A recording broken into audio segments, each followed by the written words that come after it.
Angela Merkel admits her own migration policies were to blame for the Christian Democrats' stinging election defeat. Plus, racing into the US market. Formula One accepts a takeover worth billions. We'll examine the fallout from the biggest stories of the past 7 days. This is Insight Review.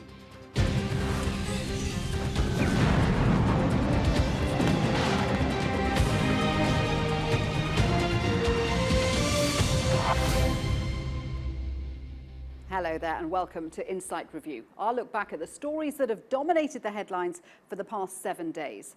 Sending a clear message to Beijing. The people of Hong Kong fight for democratic governance in crucial elections for the country's parliament.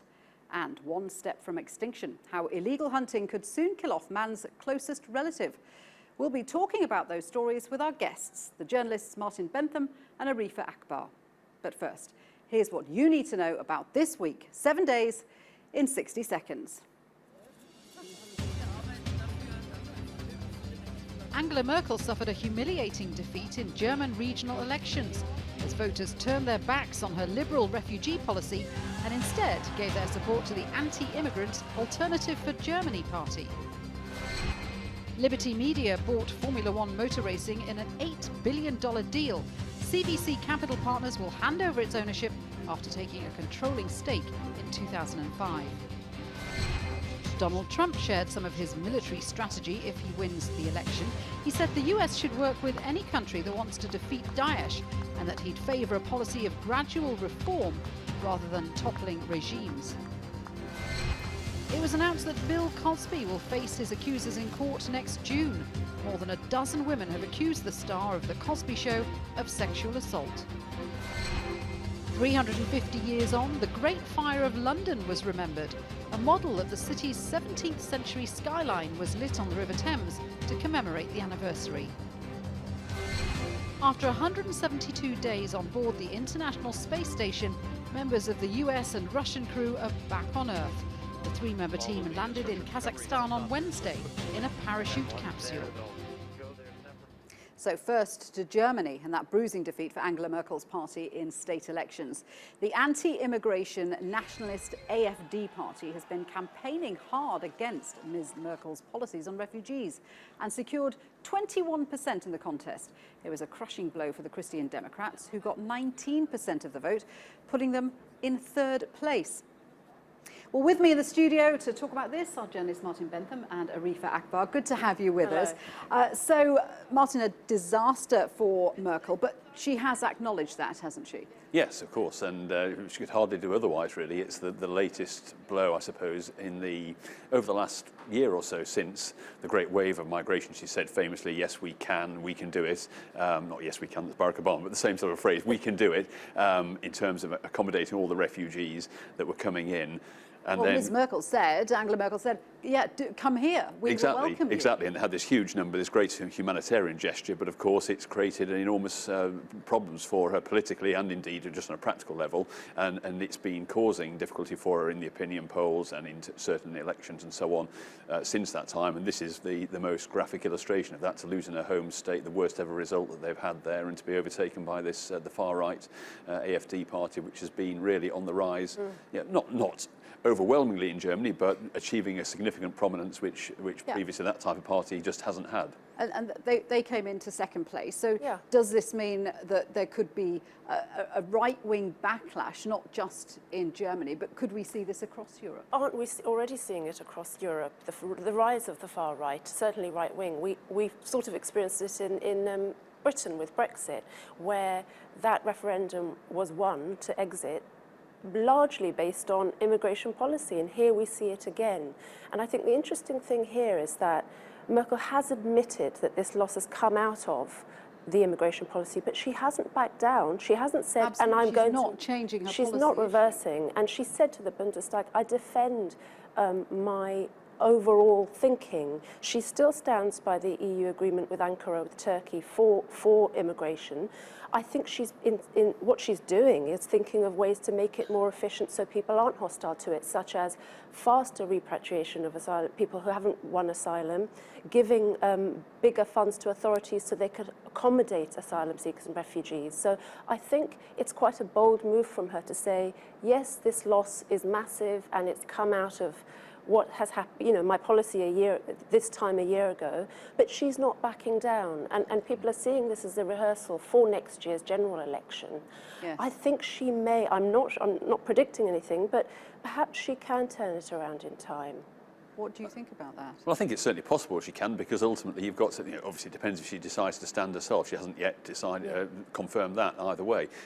She's obviously a very strong figure with a long track record of success, which only recently, in some people's eyes, has come to be tarnished. So she's got an awful credibility and weight behind her.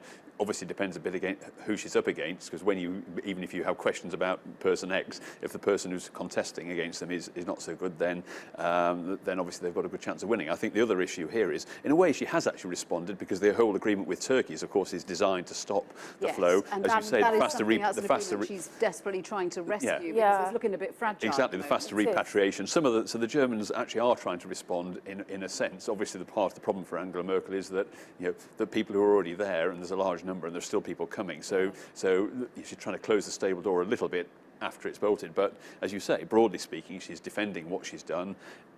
She has to deal with potential further consequences of that, but I don't think it means that she's definitely going to struggle to survive. Her popularity ratings are really low at the moment, and there is no denying that people are worried about the number of refugees coming into Germany. And then we saw those attacks as well, which rightly or wrongly have been linked to that. And there's that legacy of those attacks in Munich, in Bavaria, and their links to Islamism. However lone wolf attacks they were, on whatever level they were lone wolf attacks, they are still attached to this idea that this is an this is a violence created by the wave of immigration.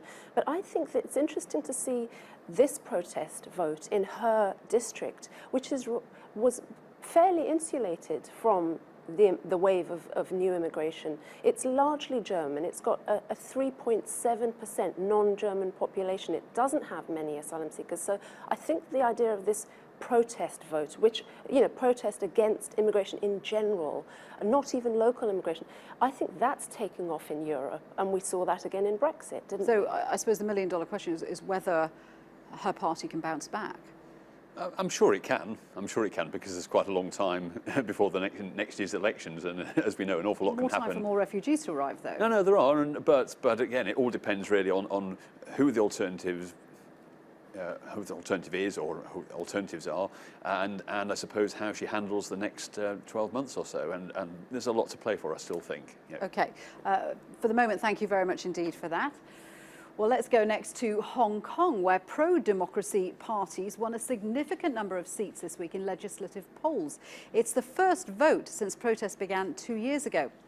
Candidates in favour of greater democratic rights secured 27 seats, more than the 1/3 needed to veto major legislation.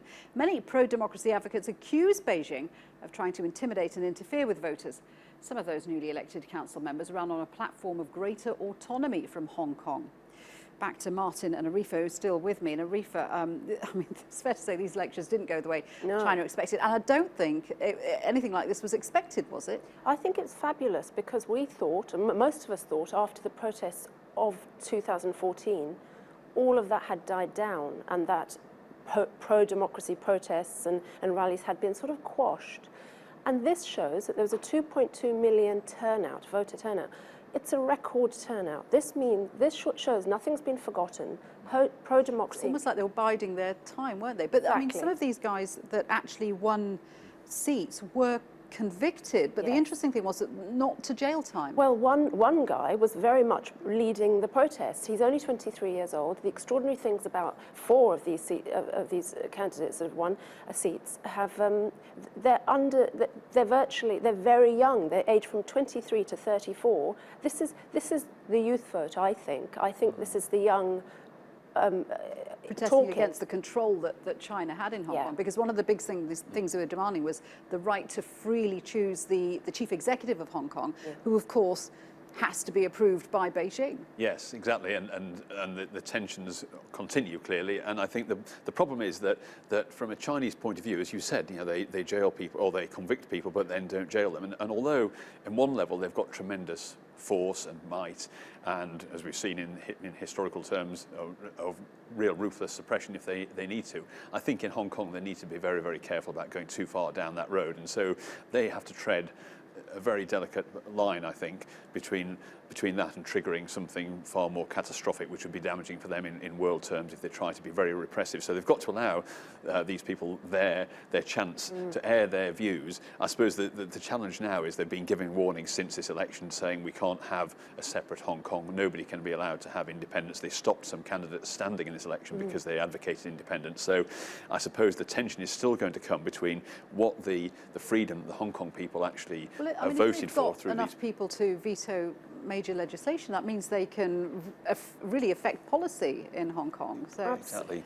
You can imagine back in Beijing, the guys are sitting there going, "Oh my goodness, what on earth are we going to do?" It's such a strong signal to Beijing, this moment, and I think it's the biggest moment since 1997. And the spirit of one country, two systems may well come into play a lot more. A number of these people that have been voted in are very pro independence. So let's see what happens.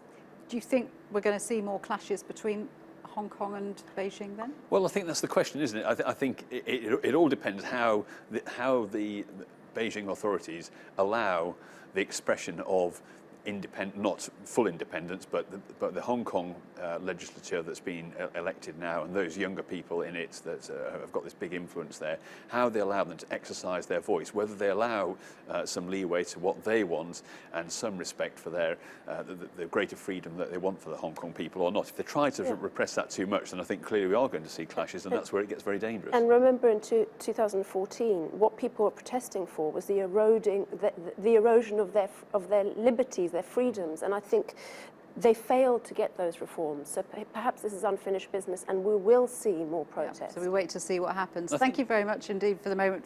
Still to come here on Insight Review, a done deal. Formula One's $1 billion takeover. Don't go away.